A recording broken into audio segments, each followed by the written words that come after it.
Good morning children. मेरे channel online study hub में आपका स्वागत है। प्यारे बच्चों, आज हम तीसरी कक्षा के विषय परिवेश अध्ययन की पुस्तक झरोखा का पाठ 1 यह है मेरा परिवार को अच्छी तरह से रीड करना सीखेंगे और इसमें आए हुए क्वेश्चन आंसर भी लिखना सीखेंगे। तो देखिए, आज हम शुरुआत करते हैं वीडियो में यहाँ से पेज नंबर 3, आदतें अपनी अपनी। इससे पहले वाला जो ये पार्ट है वो मैंने अपनी एक और वीडियो में बना रखा है। अगर आपने अभी तक वो नहीं देखा है तो मेरे चैनल ऑनलाइन स्टडी हब पर जाकर आप उसे देख सकते हैं और इसमें आए हुए क्वेश्चन आंसर अच्छी तरह से समझ सकते हैं। तो देखिए बच्चों, आदतें अपनी अपनी। जैसा कि पता है सभी की अपनी अपनी आदतें होती है। अब गांव के गोपी चाचा की ये आदत है कि वह हर बात कहने के बाद हैं जी जरूर कहते हैं। भोलू दादा हंसते समय ताली बजाते हैं, यह उनकी खास आदत है। गोपी चाचा ने कहा, आशा तुम्हारी शकल तो तुम्हारे दादा से मिलती है, हैं जी। भोलू दादा बोले, आरती के बाल भी तो अपने पिता की तरह घुंघराले हैं। तो अब देखो बच्चों, आगे आया है ऐसा करो। क्या तुम्हारे परिवार में भी किसी सदस्य की कोई खास आदत है? किसकी? तो बच्चों ये बताना है। जिस तरह से गांव के गोपी चाचा की हैं जी कहने की आदत है, तो यह पूछा गया है कि बच्चों क्या आपके परिवार में भी कोई ऐसा सदस्य है जिसकी कोई इसी तरह की कोई खास आदत हो? वो आपको यहाँ पर लिख देनी है कि किसकी आदत है। उसकी तरह अभिनय करके दिखाओ। तो जिसकी जो आदत है उसकी तरह अभिनय करके भी दिखाना है। आगे देखिए, चित्र देखो और बताओ। यहाँ पर इस चित्र को देखो बच्चों और इसमें बताओ कि आशा और आरती का अपने माँ पिताजी व दादाजी से क्या क्या मिलता जुलता है। तो आपको यहाँ पर बताना है कि आशा और आरती का अपने माँ पिताजी से और दादाजी से क्या क्या मिलता है। बताओ बच्चों। हाँ, तो बताओ। ये देखो, ये तो आरती है और ये है आशा। अब देखो, आरती के बाल अपने पापा के जैसे मिलते जुलते हैं, घुंघराले बाल है दोनों के, है ना। और आरती की आंखें जो है वो अपनी मम्मी में मिलती है ना। इस तरह से आप मिलान कर सकते हैं। इनके कान हैं वो दादाजी से मिलते दिखाई दे रहे हैं, है ना। इस तरह से आप जो है ये बताओ कि इसमें क्या क्या मिलता जुलता है और उनके दादाजी से क्या मिलता है, ये सब बताना है। आगे है सोचो और लिखो। क्या तुम्हारी आंखें, बाल, नाक, चाल, आवाज आदि तुम्हारे परिवार के किसी सदस्य से मिलती जुलती हैं? यदि हाँ तो तालिका में लिखो। तो देखो बच्चों, यहाँ पर नीचे ये तालिका दी गई है। इसमें परिवार के सदस्य जैसे पापा, दादी, चाचा, भाई, ये लिखना है जो जो आपके परिवार में सदस्य हैं। और क्या मिलता जुलता है आपको वो भी लिखना है कि आपका क्या क्या, जैसे पापा से आंखें मिलती हैं, दादी से नाक मिलती है, चाचा से आवाज मिलती है, भाई से चाल मिलती है। तो इस तरह से आपके घर में आपके परिवार के सदस्यों से जो जो कुछ भी मिलता जुलता है तुम्हारा, वही यहाँ पर तुम्हें लिखना है। मेरे वाले लिखे हुए की नकल नहीं करनी है बच्चों। मैंने तो वैसे आपको समझाने के लिए लिखा है। आपको एक्चुअल में लिखना है जो आपके परिवार के सदस्यों से आपकी और आपके परिवार के सदस्यों का आपस में मिलता जुलता जो भी है वो लिखना है। आगे है बातें दीदी से। आशा की मोना दीदी से खूब बनती है। तो बताओ बच्चों, मोना दीदी कौन है? पता है? आशा की ताऊ जी की बेटी है मोना। वह अपने स्कूल की सारी बातें मोना दीदी को बताती हैं। उसने दीदी से रंगोली बनाना भी सीखा है। ठीक है, आ गया समझ में? आशा ने अपनी दीदी से रंगोली बनाना भी सीख लिया है। अब आगे है सोचो और लिखो। तुमने अपने परिवार में किससे क्या सीखा है? जिससे भी आपने कुछ सीखा है वो सब आपको यहाँ पर लिखना है। जैसे कि आप लिख सकते हैं, मैंने अपने दादाजी से कहानी सुननी सीखा है, कहानी सुनाना सीखा है, इस तरह से लिख सकते हैं। नेक्स्ट क्वेश्चन है, तुम अपने मन की बात किससे करते हो? तो बच्चों आपको लिखना है, आप अपने मन की बात अपने मम्मी से करते हो तो यहाँ पर आपको मम्मी लिखना है। पापा जी से करते हैं, दादाजी से, या अपने मन की बात दादी जी को बताते हो तो ये सारी बात आपको यहाँ पर उनका नाम लिखना है कि किससे बताते हो। आगे है, जब तुम खुश नहीं होते हो तो किसके पास जाते हो? तो बताओ बच्चों, जब तुम खुश नहीं होते, तुम्हारा मन उदास होता है तो भाग के किसके पास जाते हो? तो यहाँ पर लिखना है, भाई मैं मम्मी के पास जाता हूँ, मैं या पापा जी के पास जाता हूँ, जिसके पास भी जाते हो, या मैं अपनी बहन के पास जाता हूँ, इस तरह से आपको यहाँ पर लिखना है। आगे है आई दिवाली।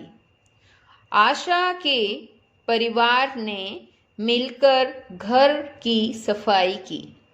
वैभव बाजार से पटाखे खरीदने की जिद करने लगा। मोना दीदी ने कहा, इस बार हम पटाखे नहीं छोड़ेंगे।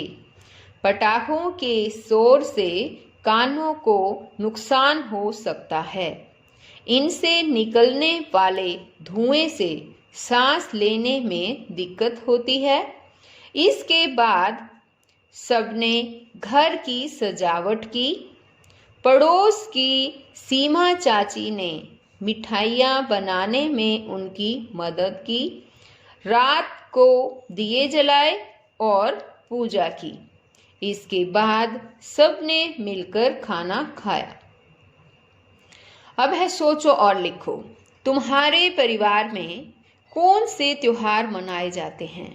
जैसे कि होली, दिवाली, दशहरा, रक्षाबंधन, तीज, भाई दूज। इस तरह से आपको लिखना है कि आपके परिवार में जो भी त्योहार मनाए जाते हैं उन्हीं के बारे में आपको यहाँ पर उन्हीं के नाम लिखने हैं। आगे है, तुम्हारे घर में त्योहारों पर खाने की कौन सी चीज़ें बनती है? जैसे कि खीर, हलवा, चूरमा, पूरी, शक्करपारे, लड्डू। इस तरह से आपके घर में जो कुछ भी बनता है आपको वो सब यहाँ पर लिख देना है। आगे है कि तुम अपने पड़ोसियों के साथ मिलकर जो त्योहार मनाते हो उनके नाम लिखो। तो यहाँ पर उन त्योहारों के नाम लिखना है, जैसे तीज, होली, दिवाली, दशहरा, बैसाखी। क्या तुम दिवाली पर अपने घर के साथ अपने कक्षा कक्ष को भी सजाते हो? तो बच्चों अगर आप सजाते हैं तो लिखना हाँ, अगर नहीं सजाते तो आप यहाँ पर नहीं लिख लेना।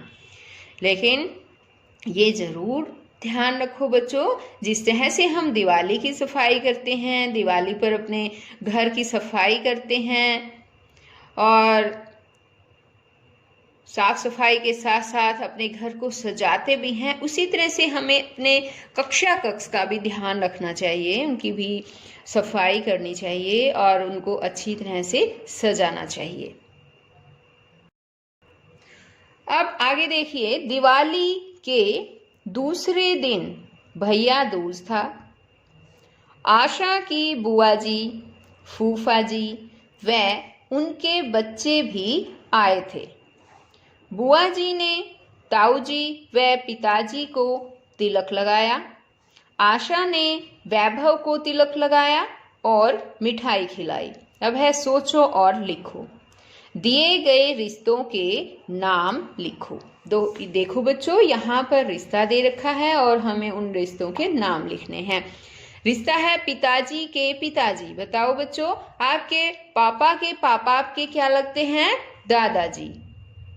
और पिताजी की माताजी, आपके पापा की मम्मी यानी कि आपकी क्या लगी, दादी जी।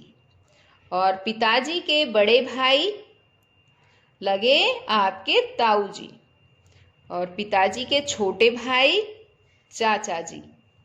पिताजी की बहन, पिताजी की बहन को बताओ क्या कहते हैं, बुआ जी। और माँ के पिताजी क्या लगे बताओ, नाना जी। नाना जी के घर जाते हो ना तो आपकी मम्मी आपके नाना जी को क्या कहती है, पापा, पिताजी या डैडी, है ना। तो माँ के पिताजी हुए नाना जी और माँ की माताजी क्या हुई, नानी जी। माँ के भाई, माँ के भाई को क्या कहते हो बताओ, मामा जी। और माँ की बहन को मासी जी। तो ये सब भी आपको यहाँ पर इनमें लिखना है। अब आगे है, आगे देखिए बच्चों, यहाँ पर परिवार वृक्ष दे रखा है। यह है शिवानी का परिवार वृक्ष और ये है आशा का परिवार वृक्ष। शिवानी के परिवार वृक्ष में देखो कौन कौन है, बताओ। इसके दादाजी दादी जी है ना। और शिवानी के बताओ पापा मम्मी, उसके चाचा चाची और शिवानी उसकी बहन और एक उसके चाचा का बेटा, उसका भाई, है ना। और यह है आशा का परिवार। आशा के परिवार में कौन कौन रहता है बताओ। आशा के परिवार में उसके मम्मी पापा और एक छोटी बहन और शिवानी, 4 सदस्य रहते हैं। तो इन दोनों परिवारों में अंतर बताओ बच्चों। बताओ, आशा के परिवार को क्या कहते हैं, एकल परिवार, ठीक है।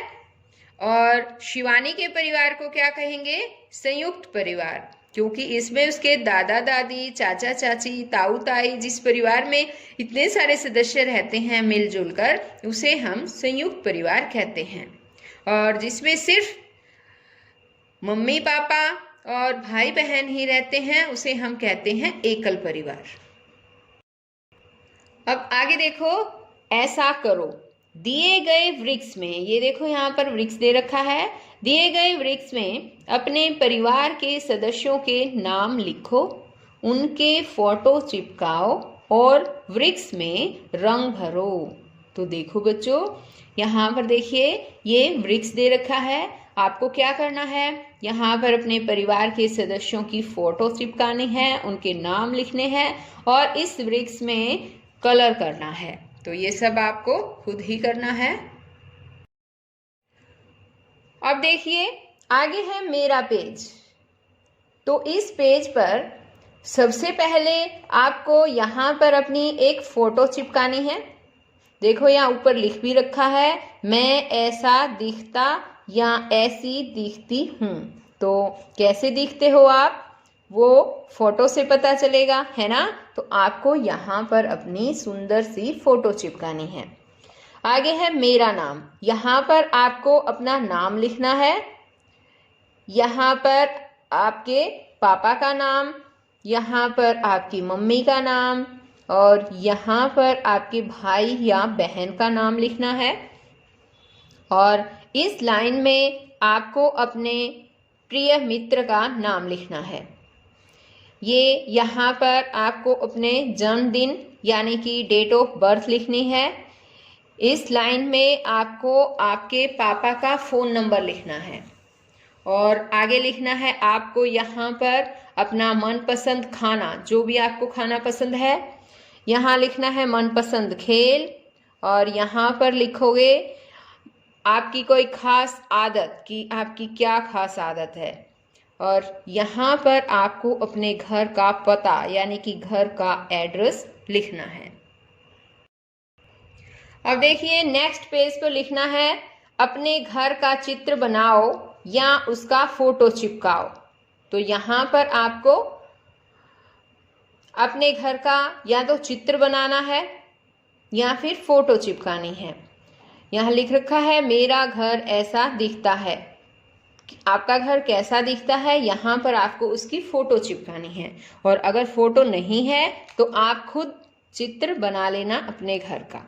नेक्स्ट है, अपने घर के बड़ों से पता करो कि जब वे छोटे थे तो उनके घर में कौन कौन व कितने सदस्य रहते थे, वे क्या काम करते थे, वे कौन से त्योहार साथ मनाते थे।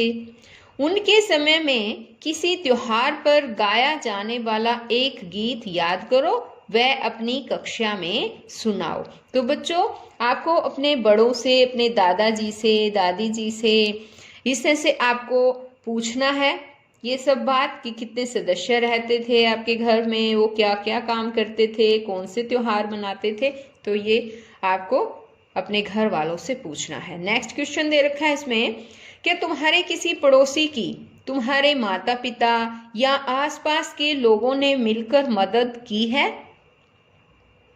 अपने माता पिता से पूछो कि कब वह कैसे मदद की। तो ये बात भी आपको पूछनी है। अपने मम्मी से पूछिए, अपने पापा से कि पापा क्या किसी आस पड़ोस के लोगों ने कभी हमारी मदद की है, और की है तो कब की और कैसे की। तो ये जानकारी आपको अपने पापा मम्मी से लेनी है।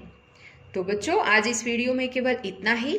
नेक्स्ट वीडियो में मैं आपको नेक्स्ट नया चैप्टर और उसमें आने वाले क्वेश्चन आंसर समझाने वाली हूँ। अगर आपने मेरे चैनल ऑनलाइन स्टडी हब को अभी तक सब्सक्राइब नहीं किया है तो प्लीज़ सब्सक्राइब भी कर लें और साथ में दिए बेल आइकन को ज़रूर प्रेस कर लें ताकि मेरी आने वाली वीडियो का नोटिफिकेशन आपको मिले और मेरी वीडियो आपके पास सबसे पहले पहुंच सके। तो बच्चों, फिर मिलते हैं एक नई वीडियो में। तब तक के लिए बाय बच्चों।